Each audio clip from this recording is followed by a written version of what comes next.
in life, you have to be persistent. You're unique in that. That's why I asked you to come on, because you have the unique ability to be persistent, to be able to say, hey, when there's a wall or a barrier you're going to push through. Young leaders, that's not a skill they necessarily learn. So as a good leader, you do want to be empathetic, but then understanding like this is a job, you are getting paid to do this. So it's something that I think there's a lot of like navigation around finding that balance. Your role is that you are making hundreds and hundreds of phone calls. How did you create that system for yourself to make sure that you were staying on track? Because for me, I'm always like, my number one text to you is what? What are memberships at? All those things I learned during that time, I didn't know where it was going to go, but it led me to here, and now I can utilize it. This is the Unleash Your Purpose podcast. All right, welcome to Unleash Your Purpose podcast with your host, Ryan Centers. Glad you're joining us. Make sure you hit that subscribe button. I am excited for today's episode. It is the first of many variations of this where we're going to be talking and interviewing and having conversation with a young leader. And I am very excited that I have Miss April Brien on the show. Hello. Welcome. She's very excited. She is our guinea pig for this kind of format. She's actually on my team, on my leadership team, and has done a killer job. She is our membership manager for our F45 studios. So how is it working with me? I'm like, how quick are we going to get into things here? Yeah. No, it's been great. I think just being a part of Ohana itself is exciting, the vision, and caring for people, because I think that's really important in this day and age. People need to be cared for with that leadership aspect. So, when people have that, they can really go far and really soar. Yeah. Oh, that's great. You and I did a workout together at our new studio that you helped open. Mm-hmm. And you kicked my butt. I think we're both going to throw up there. Yeah, I told her, I'm like, hey, I'm going to show up at the studio for the 5 a.m. workout. She's like, all right, I'll be there. I assumed you weren't going to actually show up, but you were there before I was, ready in your whole workout attire, and you literally wanted to compete. You and I both we do a disc assessment. We're high Ds, meaning we are very driven, like to compete. And I knew I could win, but I didn't know that I had to win, and that involved me almost puking. Yeah, you had to try so hard. I think I beat you in the sprints, though. I remember thinking, Ryan's not beating me in these sprints. So. No, I know. Yeah, the sprinting was, that was rough. I haven't been that nauseous in a while, so thank you for that. Oh, anytime. Yeah. So about, I don't even know, what is it, 6 months ago? You started working for Ohana? Yes, like end of November, early December. Yeah, so as you guys were, and you were we were opening up our third or our fifth F45 studio, and you were in charge of that. Mm-hmm. And you were there for the construction, you helped do the memberships, hired the staff. So yeah, kind of walk us through that journey. I learned a lot through that journey. I think it helped. I really noticed how having a team, because like you had Genesis that trained me through the general F45 guidelines and the programs that are incorporated through. So having that aspect was really helpful to just have that base understanding. And then Mark, he was a big help as far as that construction side. So really that team aspect is, I feel like, what helped it flourish, because it wasn't just me alone. I had good support with opening. But it was a lot of learning. I really was relying on the fact of like not being afraid to ask questions. Because I think, we're taught if you ask questions, you can look stupid.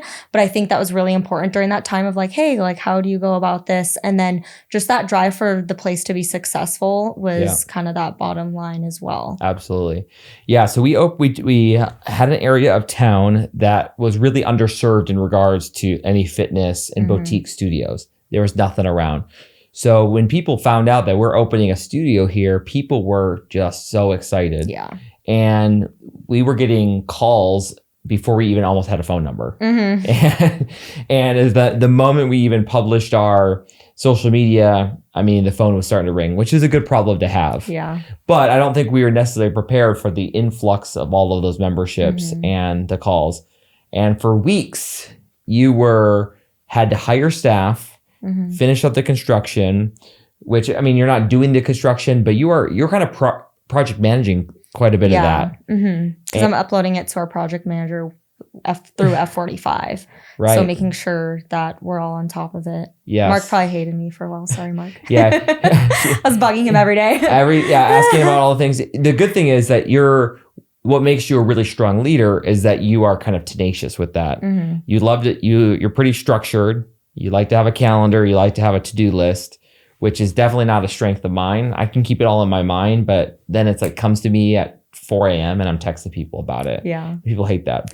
But you have like a check sheet and you're very focused on making sure each thing is done. And you have no problem being that annoying gnat to make sure things get done. Honestly, I don't. And I had to be the same. I'm the same way where I can have an idea and I will then forget. So I had to learn how to have systems in place and checklists to get things done because I know if I didn't, then things would get ahead of me. Yeah. So that was something I really made sure I had a list of like, okay, what are things to focus on? What are the calls I need to do? And then I was just on the phone for quite a while at the beginning, especially because the place was getting built. So really making sure I'm getting in contact with the community saying, hey, tell your friends, tell your other members at other studios that they were a part of and things like that. Absolutely. And part of that, your role is that you are making hundreds and hundreds of phone calls. And how did you create that system for yourself to make sure that you were staying on track? And because for me, I'm always like, my number one text to you is what? How many members do we have? What are memberships at? I always want to know. She has these KPIs, which are key performance indicators. So in business, these are the indicators to look at the health of the organization. And so part of your role is you are accountable to these KPIs. And it's the number of not just new members, but how many leads that we got in and the percent that she gets from becoming who are interested as a lead to getting them in the door to a trialer, we call it. Yeah. And that's a big focus for you. And what's your strategy? What have you noticed that works pretty well in this day and age if you're trying to get people to come in the door? Yeah. Well, kind of like you said earlier, I have no problem bugging people. Yes. So we have a system where I can make notes of like when to follow up and things like that. I personally have noticed, especially as of lately now that Surprise is open, is I would call consistently for about 3 days. And then if I'm ignored, I would call in about like a week because they were kind of expecting me to call at that point. Okay. And if I just was persistent and I made notes, they would answer. So like you kind of mentioned, it's kind of funny. I had no problem bugging them and nothing's personal. You know, I'm like, I just want to talk with you, things like that. So if I got hung up and ignored, it's like not personal. I'm just going to keep at it. I've actually remembered that we have had other membership managers in the past who really take a personal offense to the no. And the average person, when you're in sales, you take 7 times to get a contact, like to get. So it's just a grind. It's a grind, and it's just kind of a rep. You got to get the reps in to be able to get it through. Yeah, because there's now some people where I haven't heard from them in 2 weeks, and I'll send them a message or call, and they're like, "Oh yeah, I've been meaning, or I was out of town." So I've noticed the fruitfulness and that persistency. Right. I think that's in life, you have to be persistent. But you're unique in that. That's why I asked you to come on, because you have the unique ability to be persistent, to be able to say, hey, when there's a wall or a barrier you're going to push through. I don't know if I've noticed that a lot of young people, young leaders, that's not a skill they've necessarily learned and acquired before. Have you noticed something like that? Yeah, I mean, my parents can attest. That's kind of how I've been since I was young, just strong-willed. Okay. My mom always tells me this story, and I'll make it quick. I used to suck on my fingers as a kid, as kids do. My mom took me to the dentist. My dentist said, April, you need to stop sucking on your fingers or you're going to need braces. And I went home. My mom said she saw me in my sleep bring my fingers up to my mouth and then like make a face and bring my fingers down. And I did not suck my fingers from that moment on. And I was young. So I have to say, I think it's something like I've just had in me. And then that has grown through doing sports, being active. I think if you continue to put yourself in those positions, that can grow. And you can develop it even if it's not nature, but being persistent and noticing that in yourself and be like, no, I can do it. But it's something that I've just been, when I'm going to do something, I'm going to do something. And it's something that I think is a good quality. There's times where you doubt yourself, but it's something I really And you put yourself in these uncomfortable situations where you have to do it. Exactly. Yeah. Like coming on a podcast. Yes. It's my first time. But yeah, it's like, but for a lot of times I have other guests that I've reached out to a half dozen times, and there's just like this internal like pause because it's new and it's scary. Yeah. And for you as a leader, you're able to kind of push through that fear, it seems like. Well, you're paying me like $100. Oh, 100%. Yeah. Oh, absolutely. Yeah. No. Well, totally. Yeah. I was like, can I do it? But you just do it. And then you figure it out, I guess. Yeah. So yeah, one of the other areas that you had to do is you also had to hire a team. So what did you notice in today's work environment? According to like everyone else, everyone's looking for a job. Fitness people, was that true? What were you looking for when you were trying to find a team?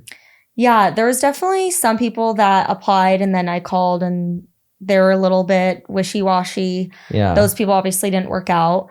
But I think within the fitness world, especially if they're developing their experience, they're a little more excited, especially with Surprise being new. Yeah. That excitement of being a part of something new, for a community and building that from like the ground up, so to speak.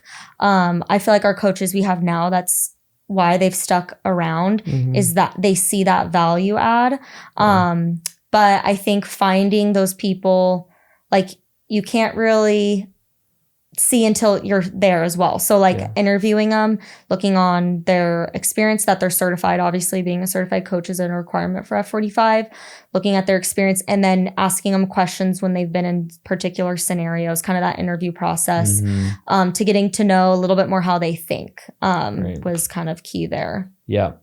And that part of do you notice that what are people looking for when they're looking for a job nowadays? I think pay is definitely a big one, which makes sense. But I think even now more than ever, I kind of noticed that. It's feel like it's more important. Okay. Yeah, I do. Yeah, I mean, stuff is so expensive right now. Yes, inflation is real. People are trying to live their best lives. Yes, they are. And the stagflation, you hear it's going to the 1970s now. This is the dorky. These are the 40-year-old conversations that I have. I'm like, what? Yes. Well, the economy is back to what it was in the 1970s, where there's just continues to be persistent like inflation. And so prices continue to be elevated. There's a weird thing within the real estate market that they're not able to get rates down enough to be able to move homes. So it's and then you have high, like people getting jobs. But what I just read today in the Wall Street Journal, which is one of your main ones you probably read. Every day. But there's like this, unemployment is really low for like these entry level blue collar positions, but the white collar jobs, the analysis is like they're much harder to get, and people the unemployment rate is increasing steadily for those types of jobs, which makes sense because like people aren't leaving those jobs as quickly. Yes. Yeah, that makes a lot of sense. So you're I've noticed that people really value young people in particular. Most of your staff are young. Yeah, kind of around my age. And okay. So 20s. Yeah, 20s, early 30s. Like my head coach is in her 30s. So that's becoming now, what we know is that is becoming actually the largest cohort entering the workforce. Right now, millennials is what I'm a millennial barely, but a millennials I am too. 96 is the cutoff and I was born in 95.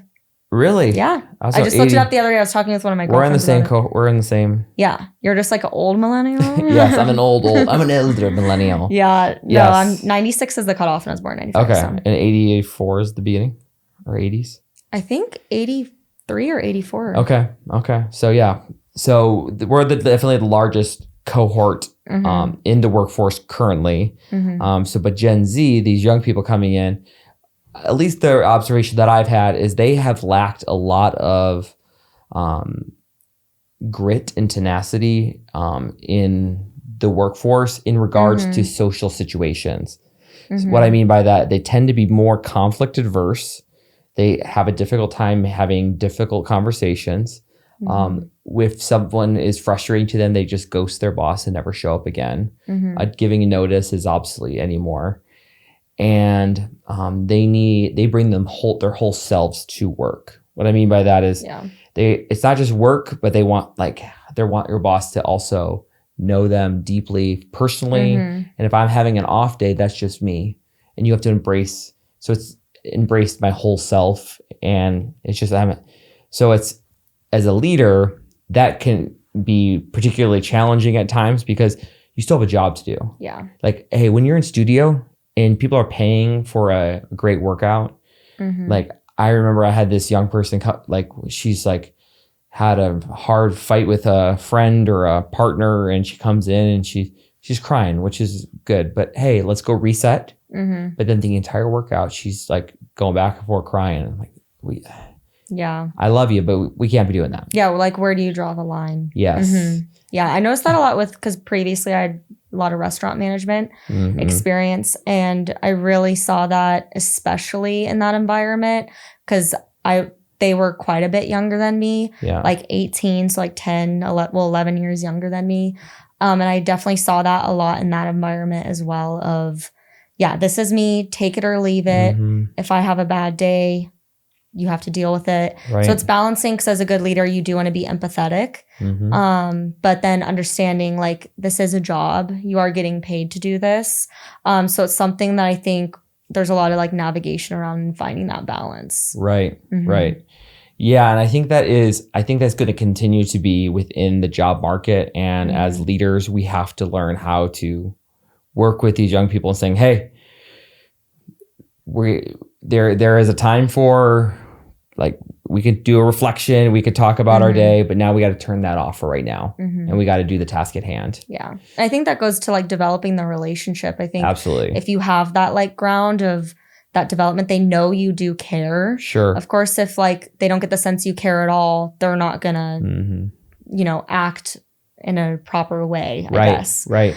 So if you have built that relationship, they understand who you are as a person. They understand like your leadership, and they will follow you where you go and take your guidance and your advice in those situations too. Yes, absolutely. So I think what is so valuable is like what you did so well is that you have your team and they love you. They know who you, hopefully. April. Just kidding. Yeah, but you also gonna have high standards. Like I always have said, like I have high expectations because I know you could reach them, and they see like. But I also have to be willing to get in the trenches with them. Yeah.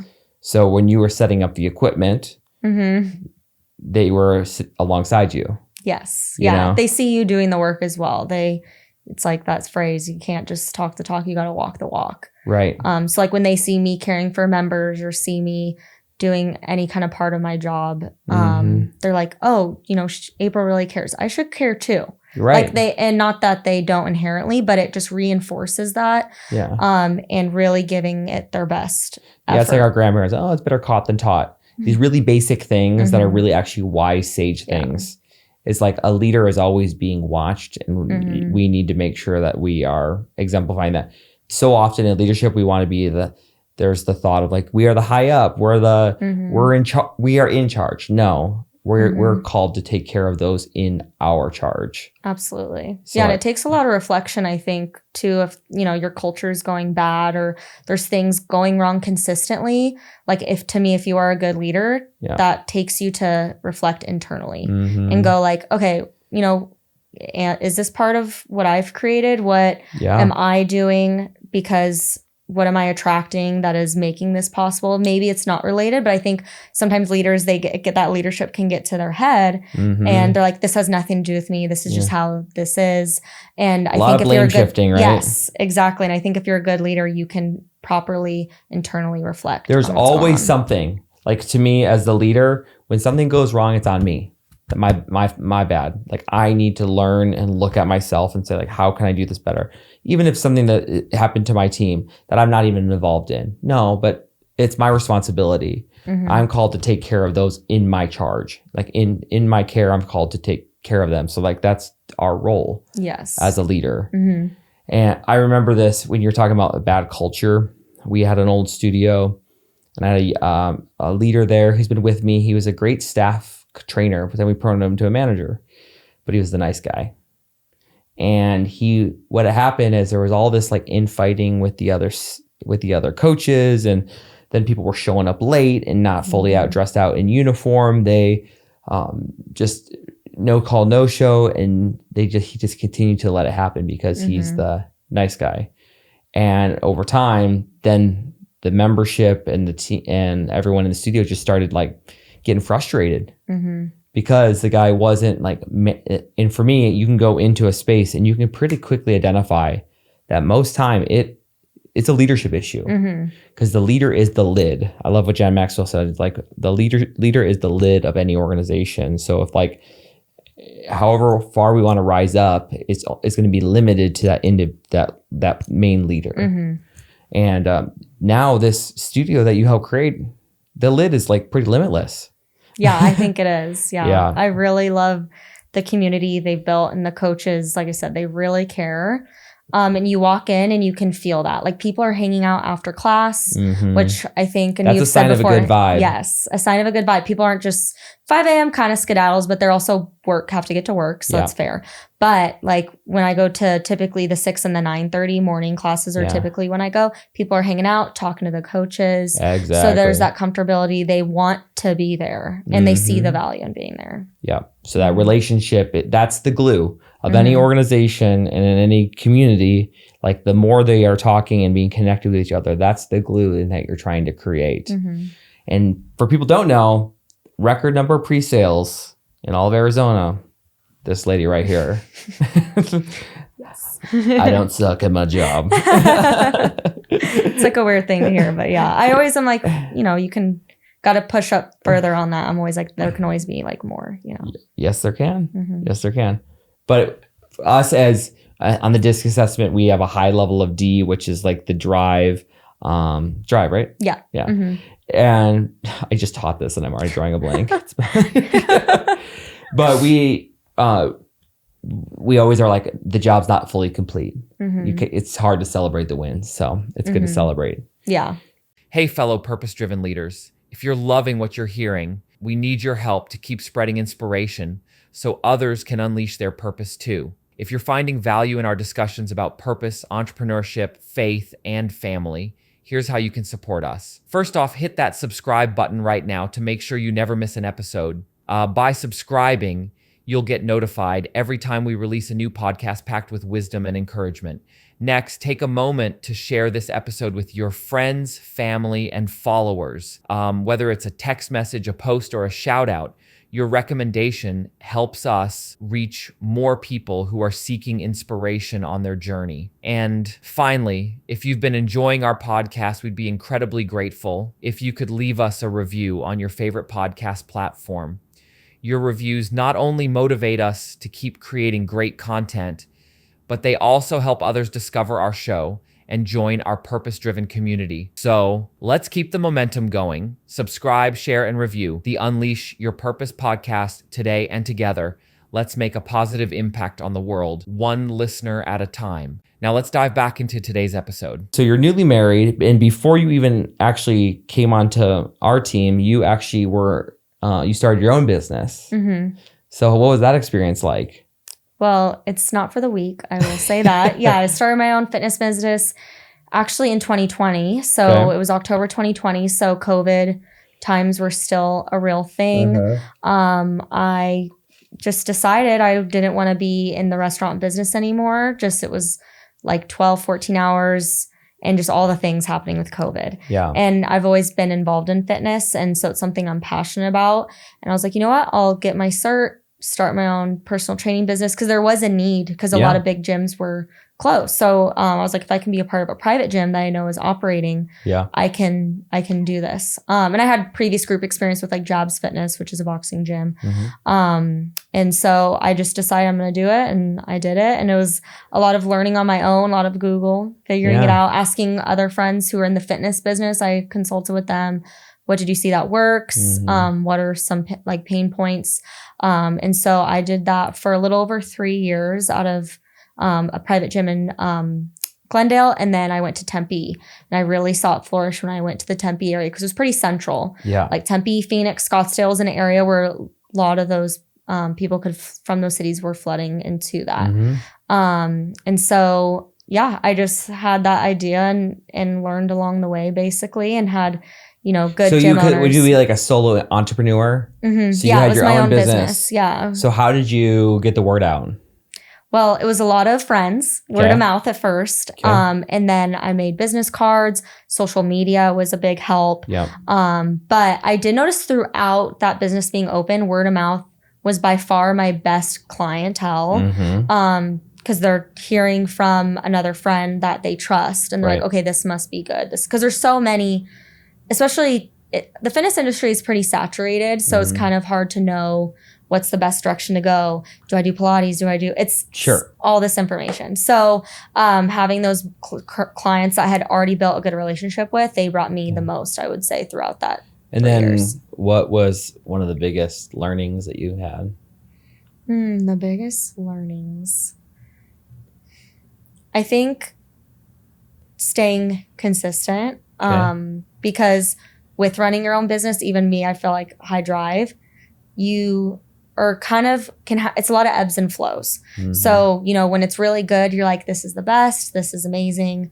But when it's hard, it's really hard. So keeping the course, the time that I ended was totally, I was praying about it a lot as far as like ending that business and moving on. And that was very hard, and trusting your gut is very big, I think, when you're running your own business throughout. What was your gut? Like what made you say like, all right, it's time to, because I think that's a very real thing. Mm-hmm. Is like every business owner, entrepreneur has multiple startups and I wouldn't say failures, but they close or end. Yeah. And that's actually just part of it. Mm-hmm. So for you, like, what was that gut that you knew, like, hey, this is time to end this? Yeah. I had like a pretty hard thing happen in my life where I had a friend pass earlier in the year. So that was kind of like I wouldn't say wake up call, but there was a time where I just was trying to get through, I guess. So that was pretty hard. That was the initial thing. Maybe kind of think about things, reevaluate. I continued on many months after, and I just kept praying. And I would just pray, that increase, decrease prayer. Yeah. If this is meant for me, increase the desire. If it's not, decrease. And then there was just some little timing things that was like giving me signs, if you want to call it that, or that reassurance that, hey, it is time to move on. You learned so much at this. Yeah. Spread your wings even further and get out of that, basically. Yeah. And see what's out there. You were seeking advice and wisdom from other people. Mm-hmm. You were praying about it.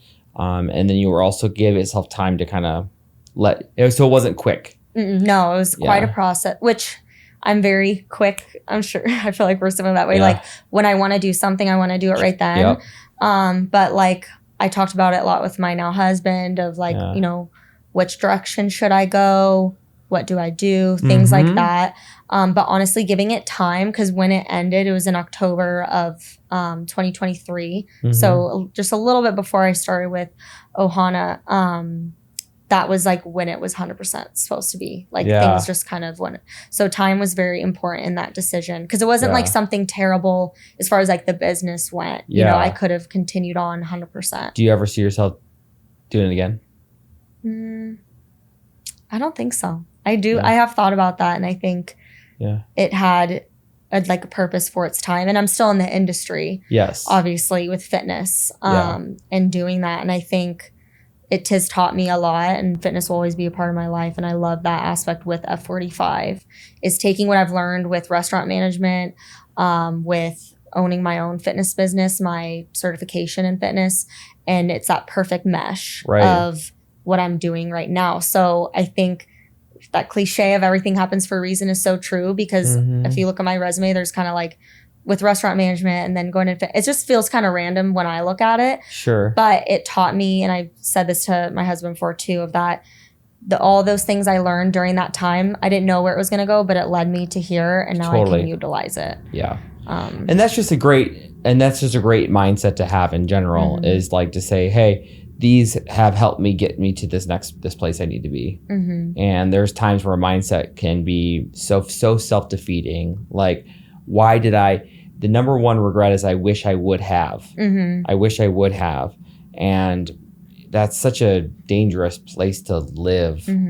And like, were you able to say like, all right, no, I've learned from this moment and it's helped build me up. And you're just an individual that's standing on top of every experience, every failure, and I'm going to stand stronger for that. Exactly. Yeah. That's really good.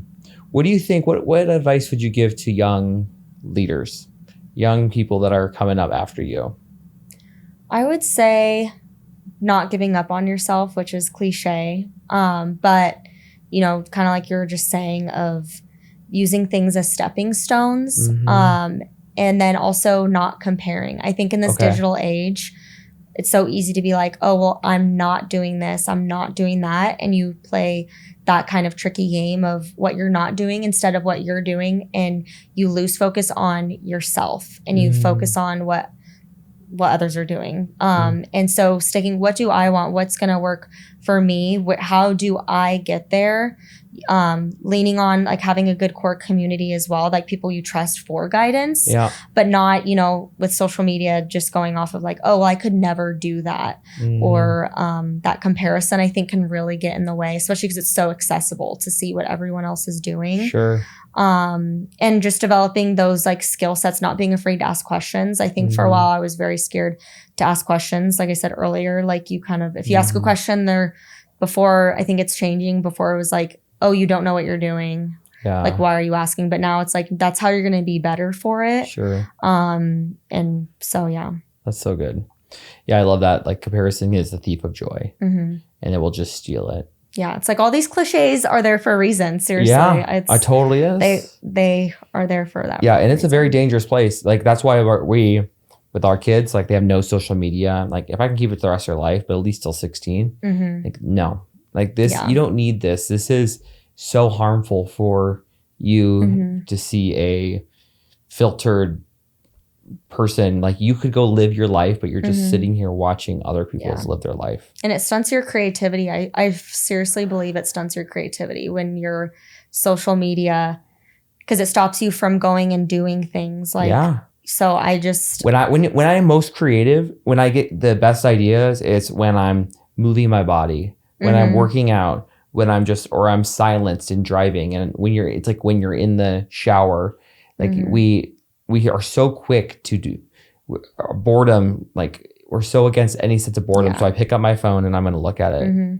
And we need to give our mind breath to be able to be creative. Right. And being bored isn't inherently bad. There's nothing inherently bad with being bored. I think we're starting to not let ourselves be bored, and that's where that creativity really gets stunted. It totally, so I'm like, but I have seen a movement of parents like starting to say like, this is not good. Yes. Like, we need to like fight against this. Our kids need, boredom doesn't mean that it's like bad. It means that you need to go move. That means it's giving your body a warning shot that you need to go like engage and go be creative.